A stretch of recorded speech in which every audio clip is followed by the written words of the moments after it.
tunamshukuru Mwenyezi Mungu tumeweza kupata matokeo ya ushindi, na hilo ndio lilikuwa lengo letu kama timu na kama wachezaji pia. Tulikuwa tumekubaliana kwamba mchezo wetu wa leo lazima tupate matokeo ya ushindi. Kwa hiyo tunamshukuru Mwenyezi Mungu, tumeenda kucheza vizuri na kuweza kupata matokeo ya ushindi.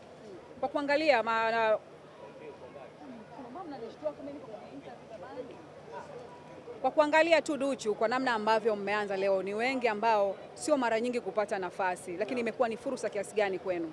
Ni fursa kubwa unapopata nafasi ya kucheza, unatakiwa uoneshe ambacho mwalimu amekupa nafasi ya kucheza, unatakiwa uoneshe kile ambacho mwalimu anapaswa kukiona kwako, hasa kwa wachezaji ambao hawajawahi kupata nafasi. Kwa hiyo hii ni nafasi nyingine ambao hawapati nafasi kama mimi, pia tunapata nafasi ya kucheza. Kwa hiyo tunafurahi kwa sababu pia mchezaji ni kupata nafasi ya kucheza. Kwa hiyo unapopata nafasi ya kucheza unaonesha. Nataka tufahamu kipindi cha kwanza mmeondoka, mlikuwa mjapata nafasi, pressure ilikuwaje kwa upande wenu na kocha aliwaambia kitu gani ili muweze kupata ushindi?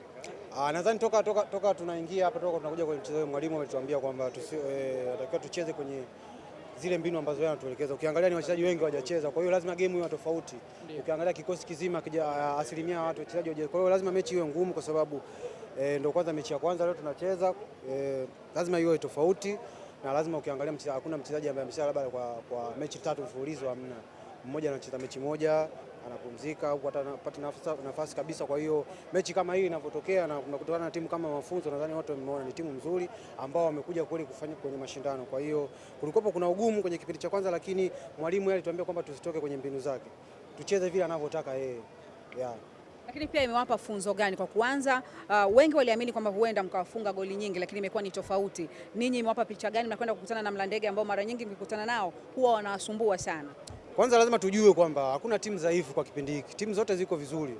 Kwa hiyo mashindano kama yanavyotokea Muungano, timu zote zinachukulia ni timu ambazo ziko nzuri. Kwa hiyo wewe ukija kwa imani yako kwamba mimi Simba Sport Club nakuja tu kucheza, itatokea aibu hapa. Kwa hiyo kila timu inaonyesha alichojaliwa na tunakutana na ushindani mzuri. Kwa hiyo hata sisi pia wachezaji tunafurahi kwa sababu tunapata experience, tunapata game time pia. Kwa hiyo ni timu nzuri. Kwa hiyo hata sisi pia tulipata ugumu kipindi cha kwanza, lakini tunashukuru kwa matokeo ambayo tumepata kwa sababu ambazo zilifanywa na mwalimu, tumeweza kubadilisha mchezo na kuweza kupata matokeo ya ushindi.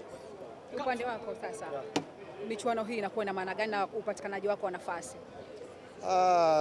Mi kwangu nikipata nafasi nacheza. Mi ndo kitu ambacho kipo moyoni kwangu na kichwani kwangu. Kwa hiyo ninapopata nafasi natakiwa niitumie nicheze basi. Hakuna kitu kingine zaidi ya hicho. Asante. Asante.